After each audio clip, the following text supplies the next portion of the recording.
Okay, Mary, Great. it's all Sounds yours. good.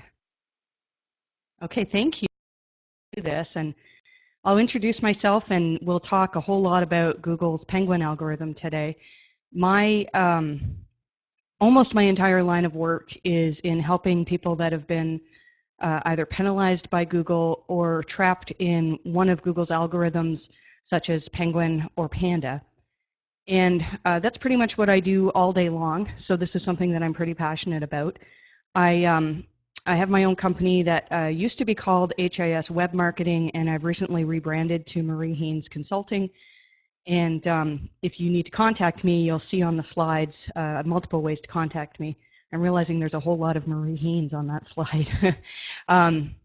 So if you need to reach me, I'm usually pretty available and I'm happy to answer questions.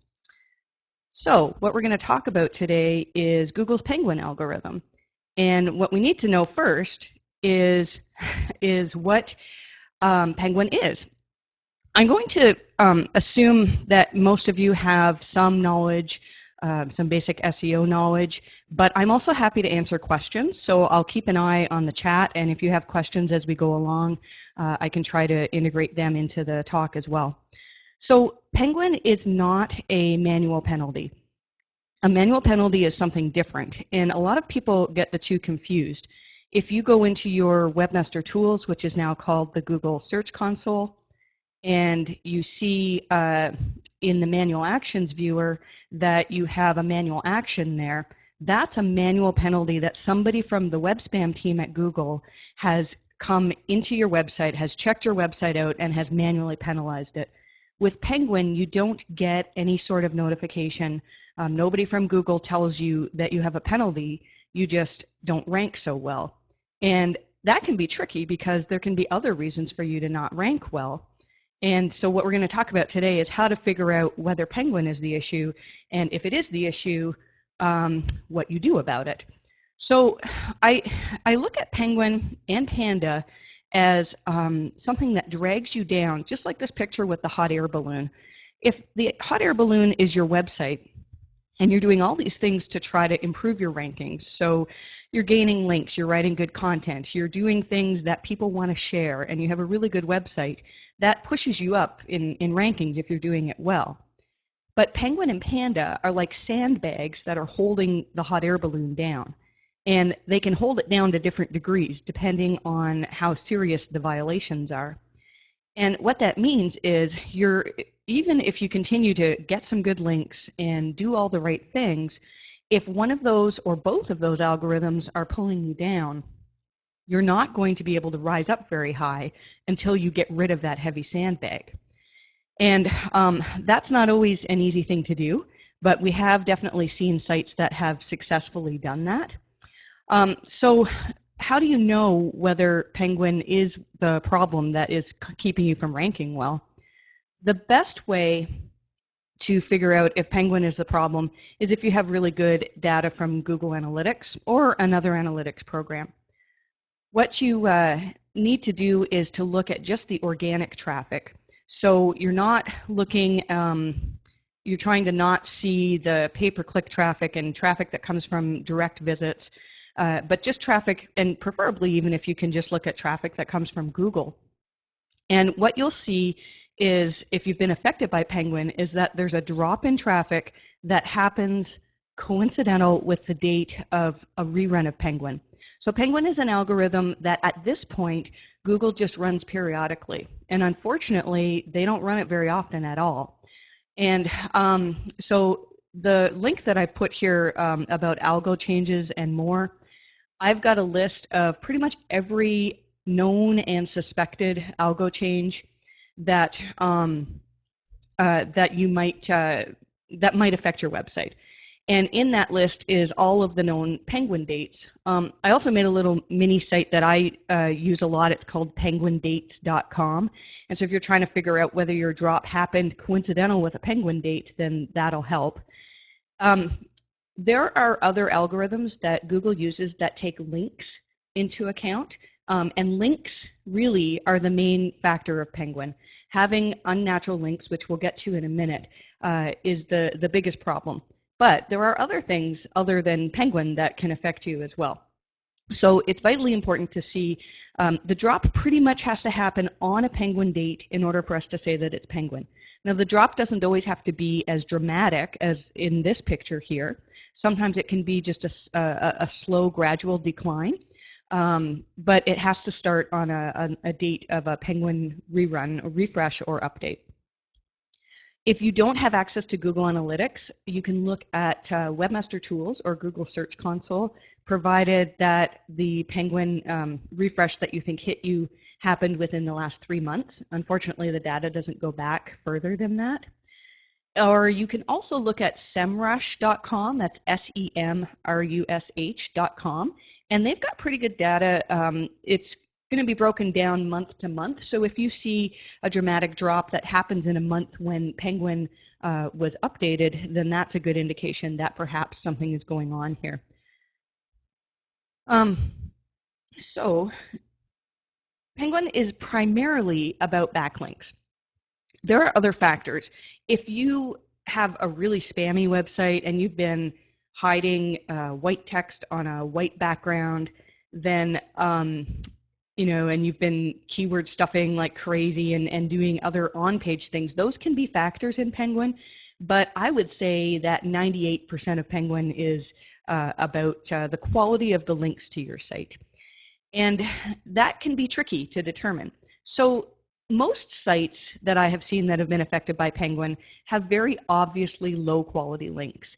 And low quality links are things from, like, for example, directories that were created just to make links. We'll talk a little bit more about that in a minute, but if you have links that the only reason why those links are there is so that you could manipulate Google, then there's a good chance that those are going to affect you in the eyes of the Penguin algorithm. And then we have these debate about medium quality links and even high quality self-made links. So I do guest posting from time to time, and I'll guest post on places like Search Engine Watch or Moz. And occasionally, where it's appropriate, I'll link to my own website. That's a self-made link, but in most cases, those are probably okay. Where it becomes a problem is if you have done it to an extreme. So if I was able to get all of the top publications in my industry to publish a guest post from me, and every single guest post linked back to my site using the keyword anchor of Google Penalty Expert, there's a good chance that that could get picked up by Penguin, that all of a sudden it looks like I'm doing stuff to manipulate Google. So the goal to determine if you have a drop that coincides with a Penguin date and you have done significant link building, then there's a good chance that Penguin has affected you. Now, the other question then is, well, what if I haven't done link building, but somebody is trying to perform negative SEO? So negative SEO would be where a competitor builds links, crappy links for you, and in the hopes that you're going to be affected by Penguin. And negative SEO, I mean, that could be a whole topic that we could talk about for another hour or two.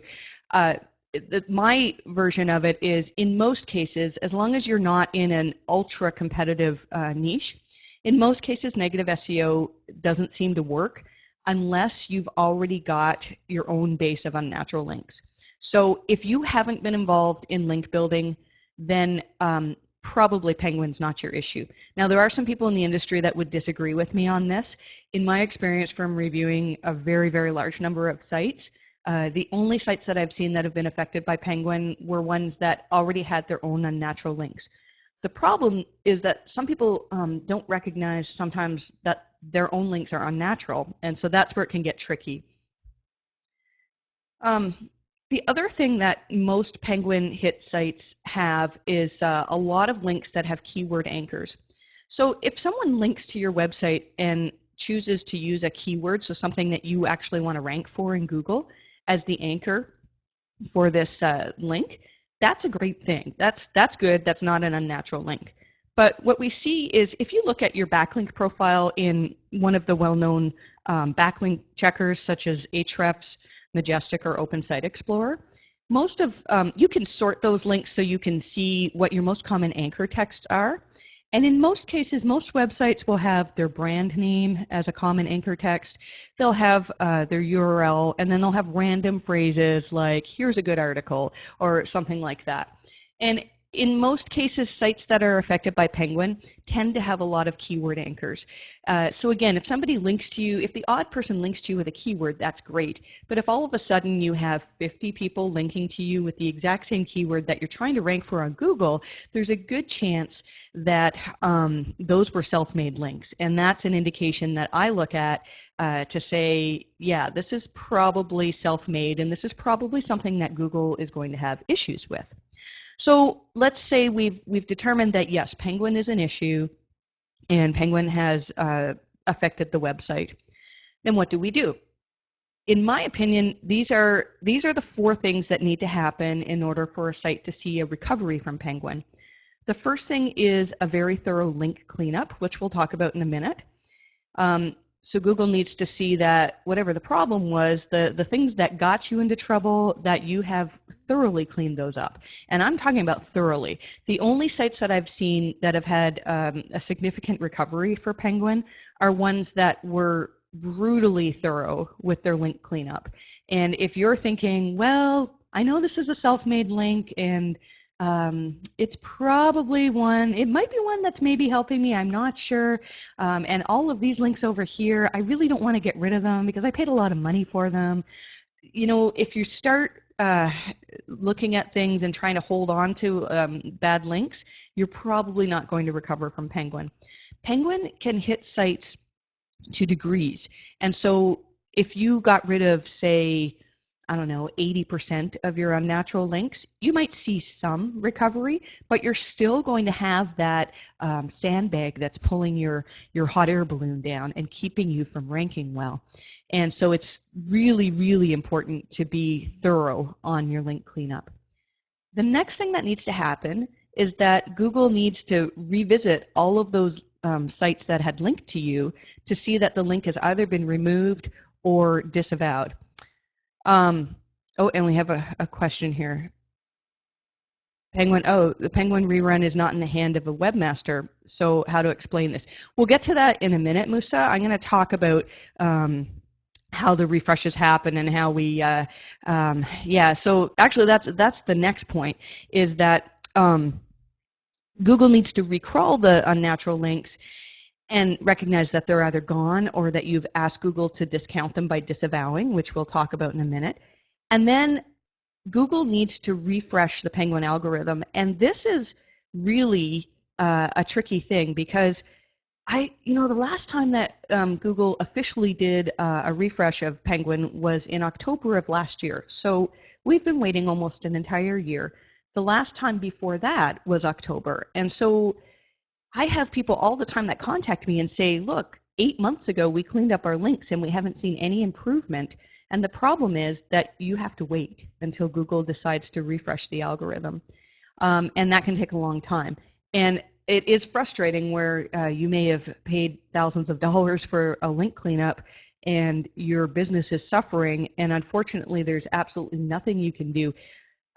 I shouldn't say there's nothing you can do. There are some tricky ways that you can redirect to another website and not redirect the links. And I don't tend to get involved with those because Google catches on to a lot of those. And if this is your business's website, unfortunately, the best thing that you need to do is just wait until they rerun the algorithm.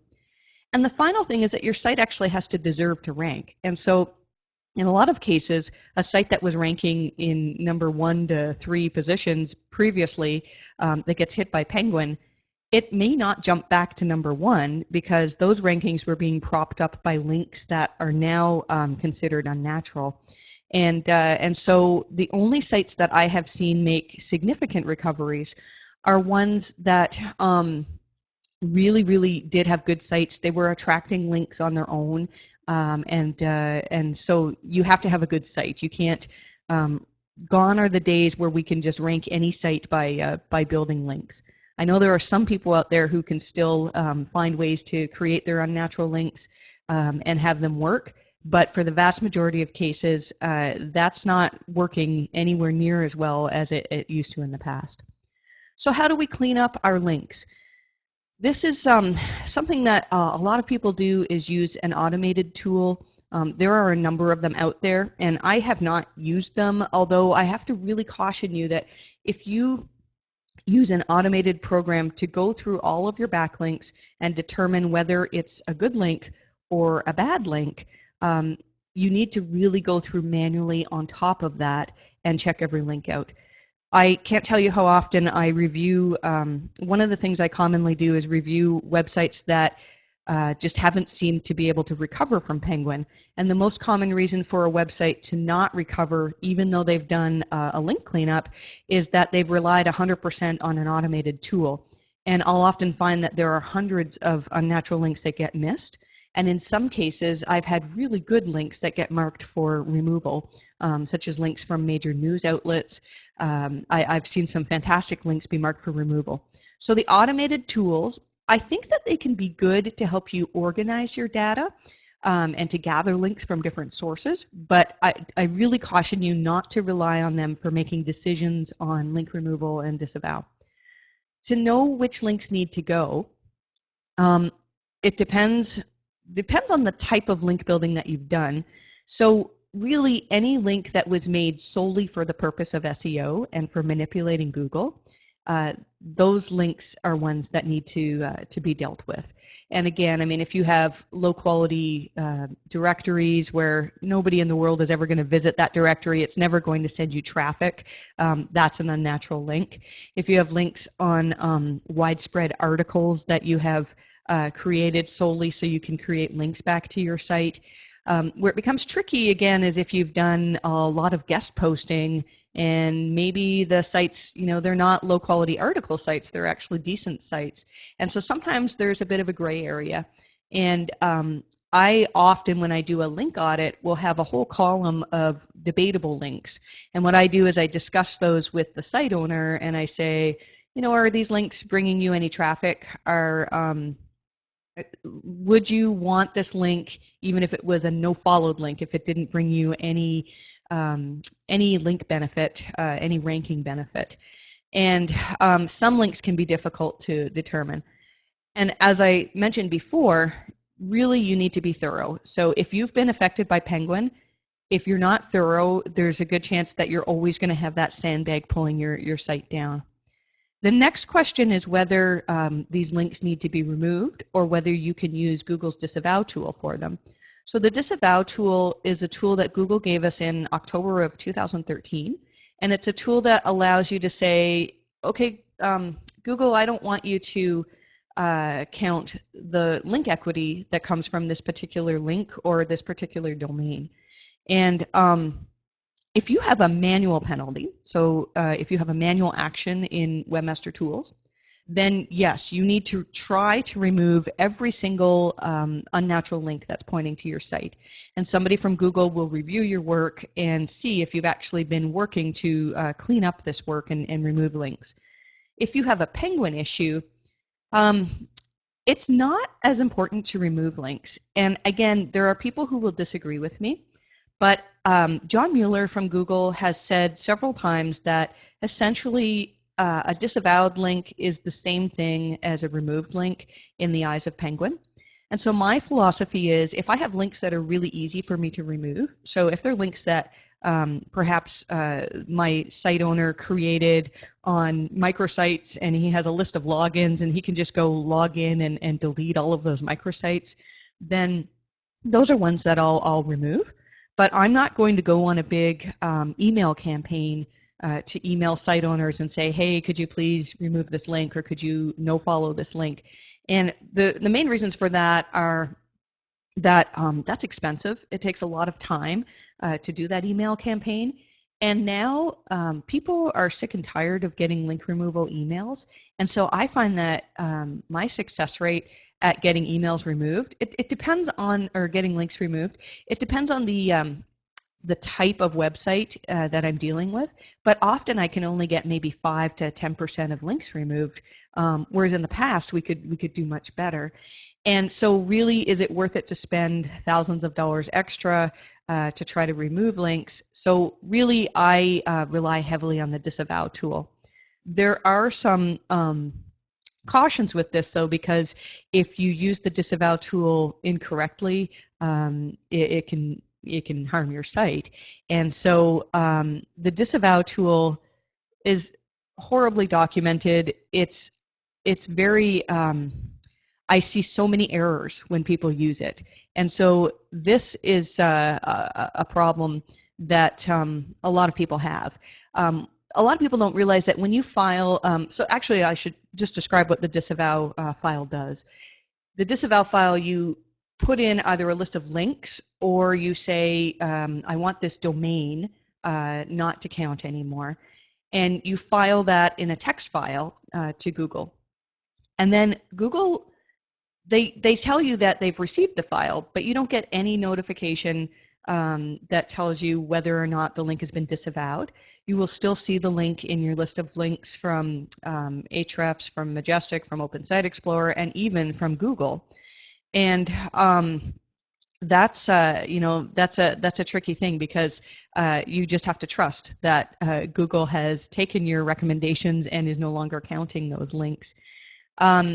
Know that when you submit a file, it overwrites all of your previous submissions. So if you have disavowed 500 links and you find another 10 links that you want to disavow, I've seen this before where somebody says, okay, I'll upload a file with those 10 links, and that overwrites your previous 500 that were in there. So you need to download your previous file, amend that file, and then upload it again. I see that some questions are coming in, and I think what I'll do is answer those. I'll go through those. I'm almost actually finished my slides, so keep asking the questions, and I'm very happy to answer them as we get to the end. Your disavow file, you almost always want to disavow at the domain level. The reason for this is that in many cases, if you disavow the URL, the link can still appear on other pages on that site. For example, if it was a link in an article and you disavowed the URL where that article is posted, the link still might appear on, say, page 6 URL or a comments URL. And so you really want to disavow at the domain level. Comments, you can put comments in your disavow file by using a hashtag or a number sign in front of the line, but the comments are not seen by the web spam team. They're completely skipped over by the program that runs the disavow file. So comments are not necessary. I usually use comments for my own records to say, here are the links that we disavowed on such and such date, but they're really for your own good. They're not, Google is not going to see them. You don't need to explain why you tried to get this link removed. They're a waste of time, really, unless they're helping you. I linked to this article that I did a little bit of a study to tell whether your link had been disavowed. And it turns out that Google has said that if you have a link in your disavow file and then Google has already revisited that page, you can assume that your link has been disavowed. And I did some studies to determine how long does it take for all of my links to get disavowed. And in most cases, within 3 weeks, Google has revisited all of those pages. The longest that I ever saw was 3 months. It can take up to 3 months. Google says, though, that in some cases it can take them 6 months or even longer to revisit a link and disavow it. So you can read that article there, and it has some interesting information on some testing that I did. I also wrote a guide on moz.com that talks very thoroughly about how to use the disavow tool. And so if you're trying to do this on your own, then that's a good place to go to get more information. So we've done our disavow work or our link removal work, and now we wait. And unfortunately, it can take a long time, as I mentioned. So we wait until the algorithm refreshes, a refresh or an update. So an update is where Google changes the criteria that the Penguin algorithm uses. A refresh is where they use the same criteria, but they just rerun it. And we haven't actually had an update of Penguin since 2013. And so I'm really hoping that in the future, they do another update that makes Penguin more fair. I've seen a number of sites that have done a really thorough link cleanup and still have not been able to recover. And I've actually been in contact with some of the web spam team members, and I know that they're working on that. So I really thoroughly believe that the next Penguin update will be much more fair on people who have done a thorough cleanup.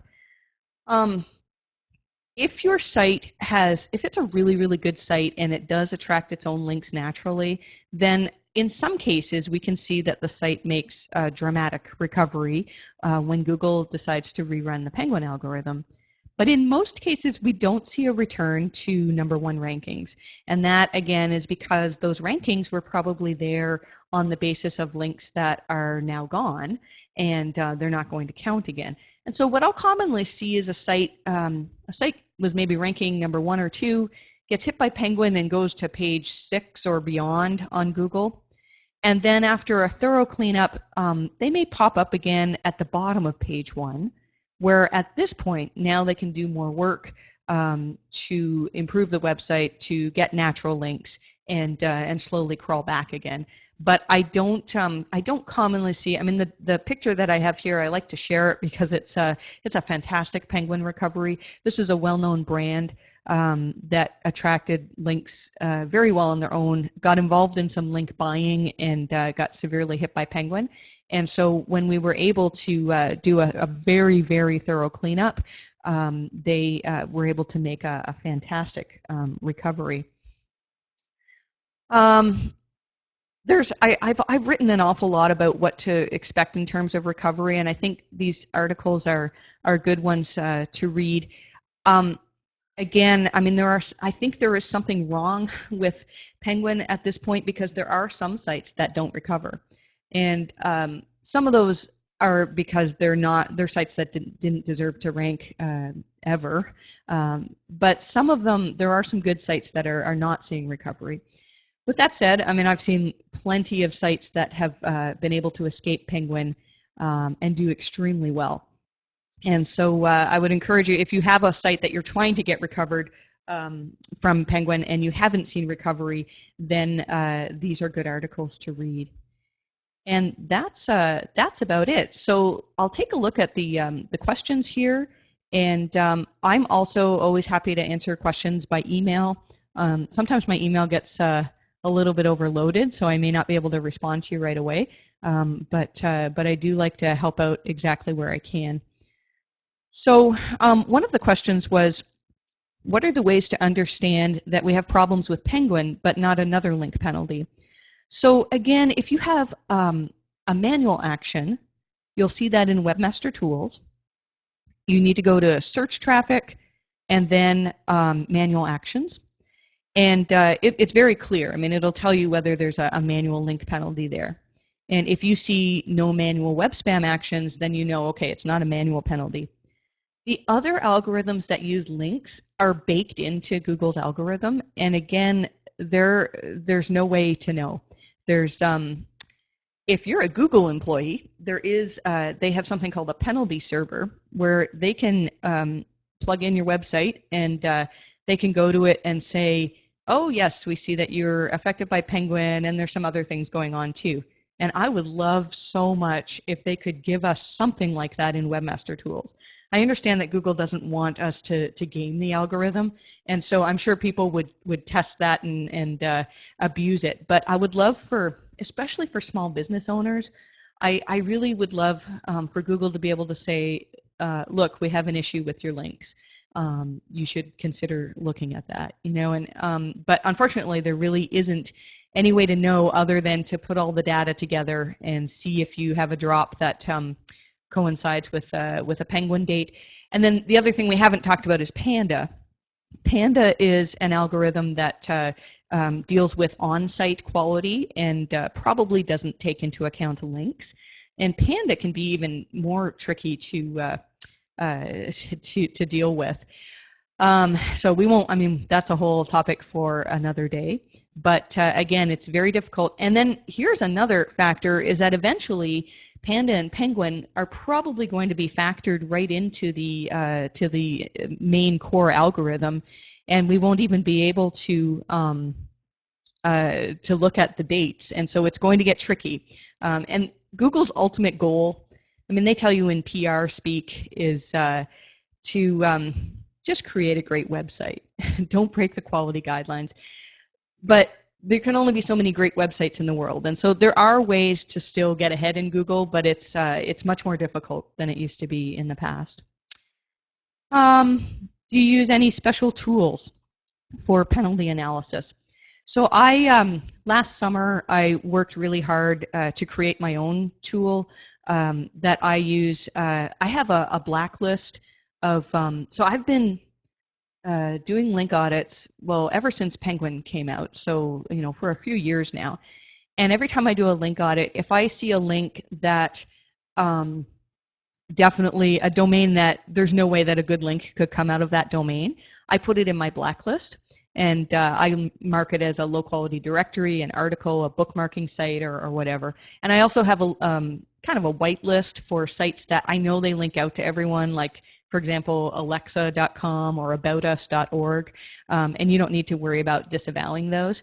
And so I've created this blacklist that has about 25,000 different domains on it. You can reach that at mariehaynes.com/blacklist. And what you can do is you can, if you're not sure about a URL or a domain, you can put that into the blacklist, and then or into the search box, and I'll tell you whether or not it's in my blacklist.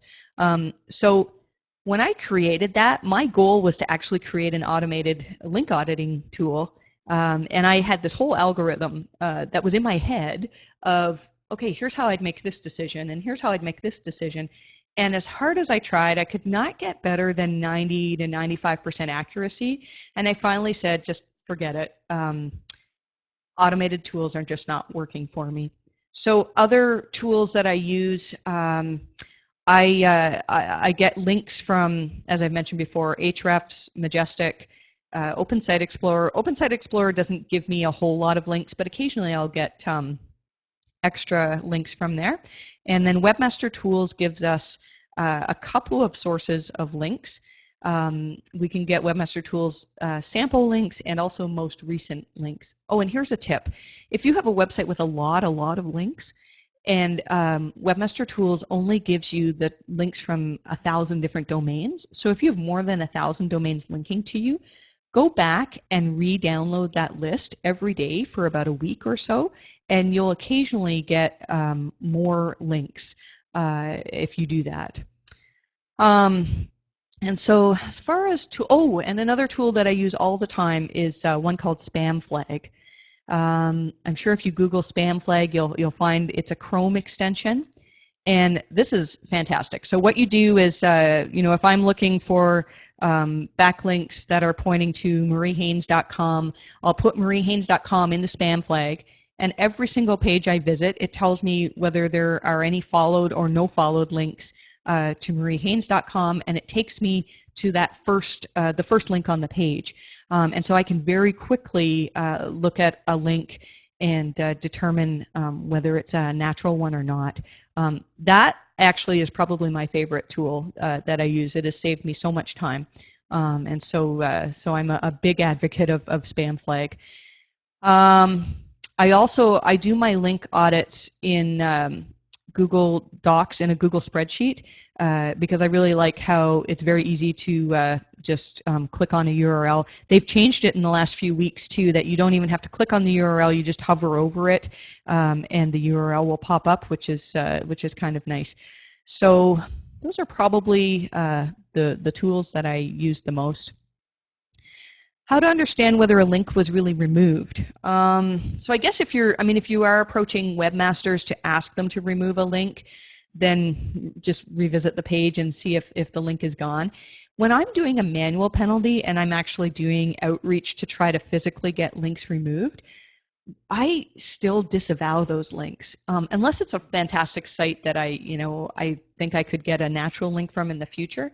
But I've had it happen a number of times where somebody has said, yes, we've removed your link, and then it turns out that they rebooted they lost their website and created another one from a backup, and all of a sudden my link has popped up again.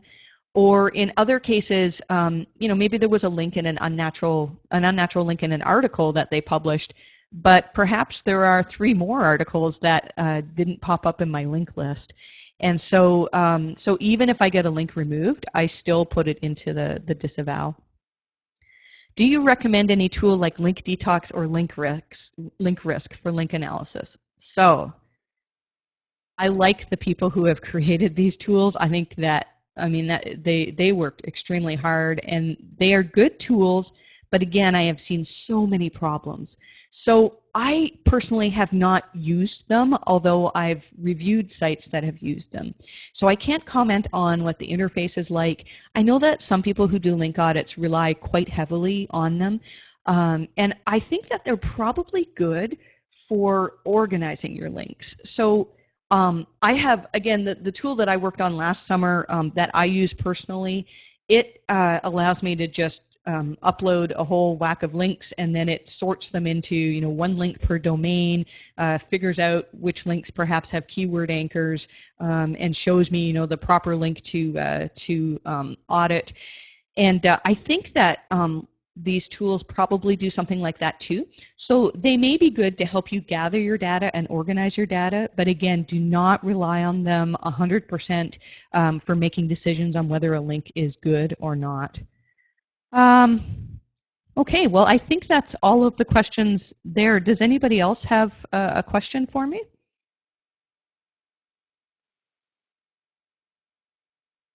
Let's see here.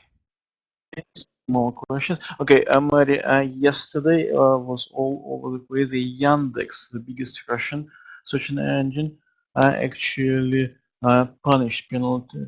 A lot of websites said even 2 or 3 very, very big Russian, or maybe not Russian, they didn't tell which one, for buying links. Any comments on it? Interesting. That is interesting because Yandex tried a while back to take links out of their equations, and then recently they decided that their search engine results were not as good, and so they put them back in. So I don't know a lot about Yandex. Obviously, it's a bigger factor in Russia than it is in Canada and the U.S. I don't know much about that, but it's something that I would like to. I'll probably read up on that once we're done talking here.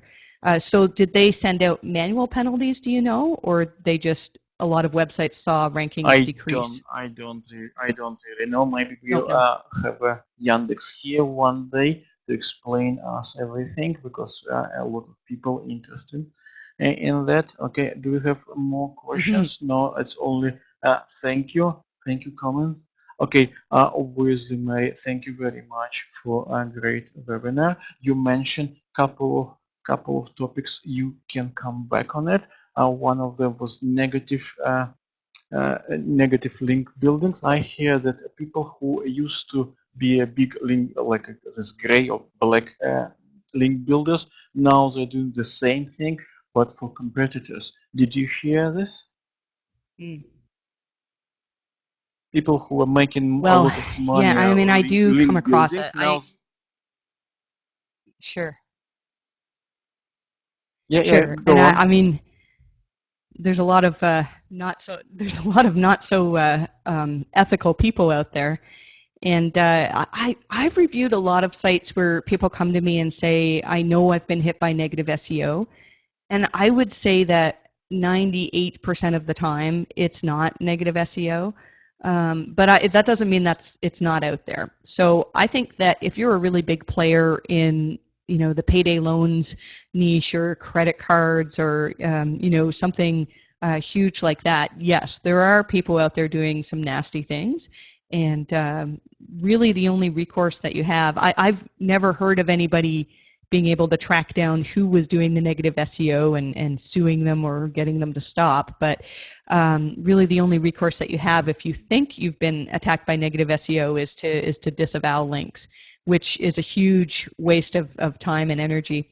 Google says that they're Yeah, pretty good at will take you determining a whether you made lifetime a to link. do. Yeah, will Yeah, take Google a says long that they're time pretty to good at disavow, and determining negative they can SEO build it. versus self-made SEO, but I don't always agree with them there. So again, this is a topic we could probably discuss for ages. Maybe we will discuss it for another half an hour next time for our webinar. What do you think? Okay, we will ask our guys if they want to hear Mary on a negative uh, link building or something on something else. So and on this note, yeah, I guess we no more question. Can you see? No, there's no more questions. I guess. Mary, thank you very much for very interesting webinar. Thank you all guys for being with us. We'll have more webinars. Just follow our webpage.